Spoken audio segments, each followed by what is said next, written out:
Bienvenidos a La Galaxia Indiscreta, un podcast que desarrollo con el objetivo de develar los articuladores ocultos que rigen a los fenómenos ovni.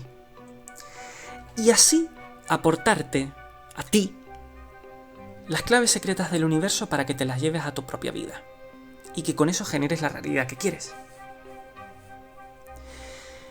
En el vídeo anterior recorrimos la primera parte de una actualización acerca del cuadro de situación y entonces en esta segunda parte vamos a recorrer, ¿y entonces qué hacemos? Ante una situación así donde directamente existe una negación total a avanzar en el campo, que no se soluciona con más información, no se soluciona con más datos o con más informes publicados, pues tal y como atestiguan los mismos periodistas que se dedican a este campo, por mucho que se publiquen nuevos documentos desclasificados, igualmente nada cambia. Es como si la gente, la sociedad, fingiera que el campo directamente no existe. Otra de las citas que hace Leslie Kean, la investigadora que estábamos citando en la parte anterior. ¿Cómo está la situación? ¿Con qué nombres las podríamos llamar? Podríamos decir que está estancada, paralizada, densa, como un muro. ¿Y qué hay que hacer para avanzar ante un muro? Ante algo denso. Sutilizarlo. Si a lo denso lo transformas en sutil, puedes atravesarlo. Lo sutil penetra. Como quien usa la voz, algo sutil, algo no denso, para que su mensaje llegue de un lugar a otro, aun cuando entre ambos lugares se interpone un muro. Tú te pones detrás de un muro y gritas, y es muy probable que alguien que esté más allá de ese muro te escuche. Entonces lograste atravesar ese muro. Puedes pedir indicaciones incluso para descubrir dónde hay una puerta, hacer planes. ¿Y con qué se utilizamos? Disponemos de varias claves. Una de ellas es usar y detectar lo idéntico en lo diferente. ¿Qué hay de idéntico entre varias cuestiones diferentes que parecen separadas e inconexas entre sí? Ese mismo tabú, esa misma negación que encontramos en el cuadro de situación respecto a las investigaciones del campo ovni, empecemos por este mismo campo.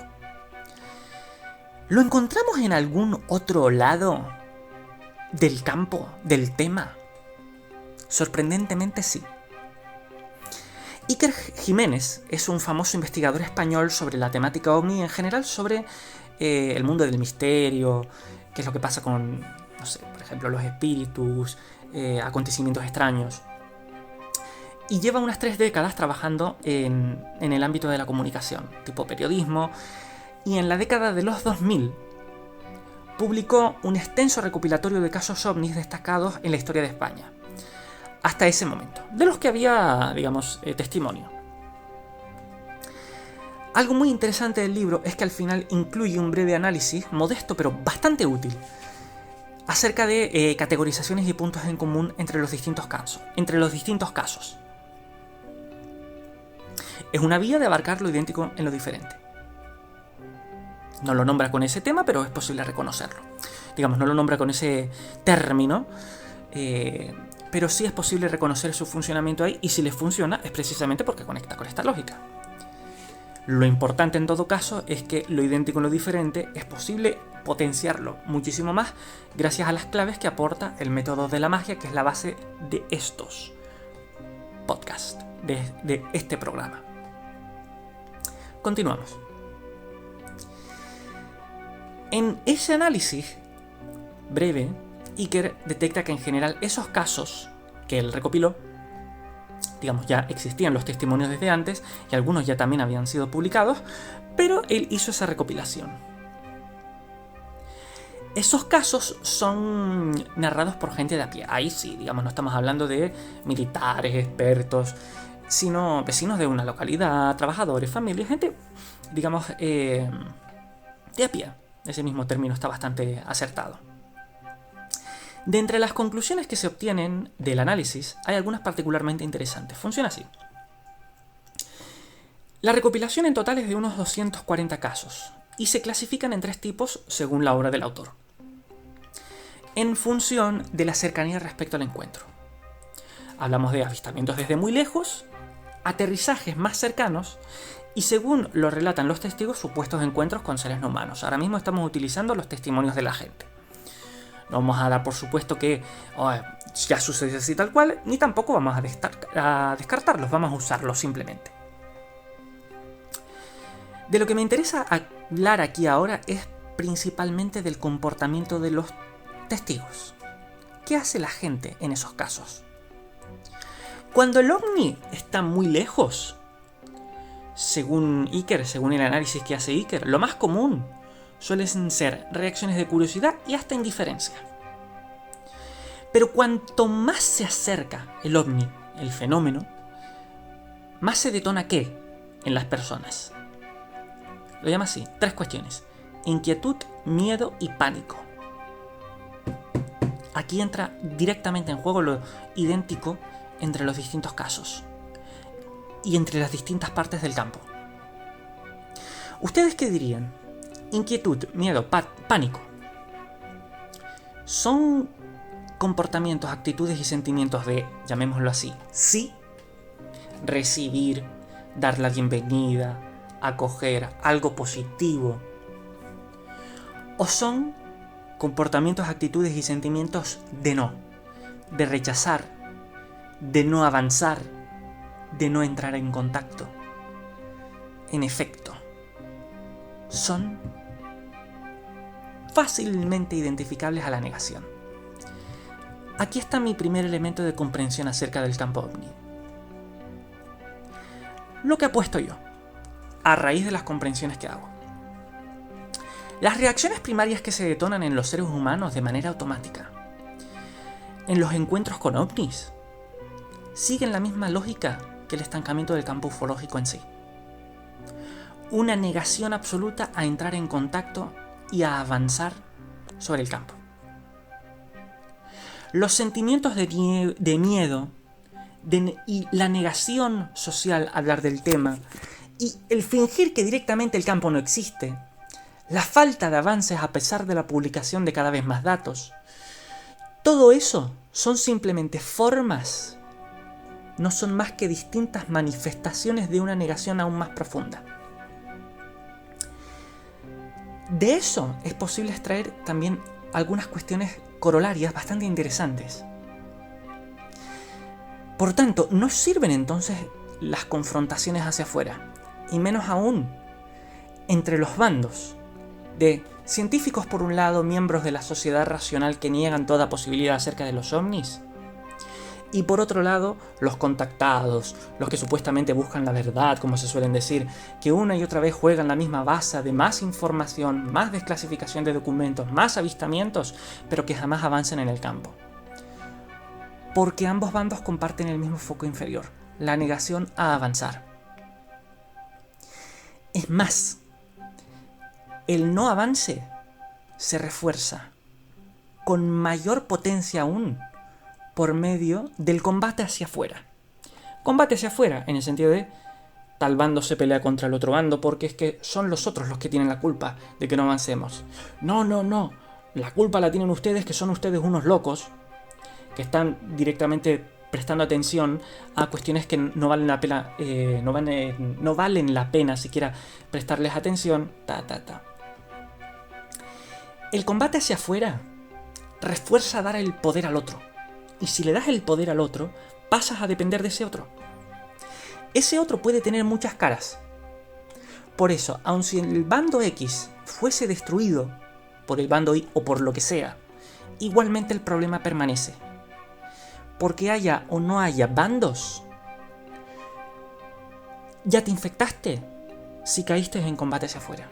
Te infectaste del problema. Pasará otro con una cara distinta, ante el cual y a través del cual seguirás atrapado por esa misma lógica de combate hacia afuera, desde el cual atraes a ese otro con otra cara distinta.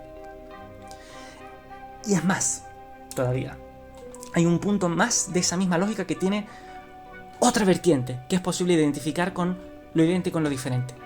¿Qué pasa con toda esa oleada de personas que hacen presentaciones delirantes acerca del fenómeno ovni? No me refiero a testimonios de personas que tienen una vivencia, no la saben explicar y tratan de transmitir, digamos, su vivencia con las palabras que alcanzan a ubicar. No, me refiero a personajes, incluso podríamos decir, que se presentan en TikTok, en libros, en redes sociales, en televisión, diciendo que hablan el lenguaje de los extraterrestres. Hep, hebere, hep, hep, hebere. Amor y paz para todo el mundo, porque los contactaron en sueños, diciendo que están poseyendo a la gente y que hay una orden de Illuminatis reptilianos que controla el mundo desde las sombras. Y sacrifica niños en rituales donde se degüellan gallinas. Ya que están por la labor, podrían aprovechar todo eso para abrir un asadero de pollos y así hacen algo productivo, pero no. Y por otra parte están los que dicen es que es la reencarnación de Cristo, que en realidad era un contactado por los lagartos de Alpha Centauri, que le otorgaron básicamente manos de penicilina y rayos en los ojos, que ríete tú de los aparatos de radiografía moderna. ¿Para qué sirven todas esas presentaciones a fin de cuentas? Para que al final quede reforzada la idea de ¿ves que es una locura meterte en el campo ovni? Tenían razón los científicos, demos carpetazo al tema y no le prestemos más atención. Supuestamente se pelean contra los científicos porque los científicos no les creen, pero al final lo único que hacen es darles la razón a quienes no quieren avanzar en el campo, porque las locuras que hacen. Pero ese mismo no avanzar está en ambos bandos por igual. Por eso, entre otros motivos, no sirve el combate hacia afuera. Sería como que alguien que tiene pústulas en una mano se pelee contra alguien que las tiene en el pie. Parecen distintos, pero ambos están infectados de la misma enfermedad por igual. Es una forma más de la misma negación. Ahora, si eso lo encontramos entre bandos aparentemente distintos, con relación a un mismo campo, la ufología, ¿qué nos garantiza que el tema concluya ahí? ¿Qué nos garantiza que esa misma lógica concluye ahí? La mayor aventura inicia cuando reconocemos que se trata de un problema humano que no conoce de áreas. Simplemente se manifiesta también a través del campo de la ufología, porque son conflictos humanos, son conflictos universales. Lo que ocurre es que la ufología tiene tanto de extraño, misterioso y poco habitual, que los efectos de la lógica profunda, de esa misma lógica profunda, se manifiestan de un modo más visceral. Por tanto, lo podemos aprovechar aquí, para entrenarnos aquí en reconocer la lógica y sus efectos, así como aprender y recorrer a atravesarlos, e incluso usarlos a favor de cada uno de nosotros, del plan que cada uno tenga respecto a, bueno, ¿qué quieres generar tú en tu vida? Vas a tener que aprovechar las fuerzas de la situación. A través de este campo, por sus particularidades, según mi apuesta, está mucho más favorecido que aprovechemos todas esas cuestiones para hacer este entrenamiento. Lo bueno es que ese mismo entrenamiento después es transportable a toda área de la vida. También lo más cotidiano, por ejemplo, tu trabajo, tus relaciones personales, etc. Es un trabajo que hay que continuar, hay que seguirse utilizando. Estamos haciendo los primeros abordajes al respecto. ¿Qué más cuestiones es posible develar utilizando la lógica de lo idéntico en lo diferente, así como otras herramientas? Es lo que continuamos recorriendo en los próximos capítulos de la Galaxia Indiscreta. Muchísimas gracias por escuchar esta dualogía de episodios que también tiene su continuidad en próximos capítulos. Muchísimas gracias y nos encontramos muy pronto.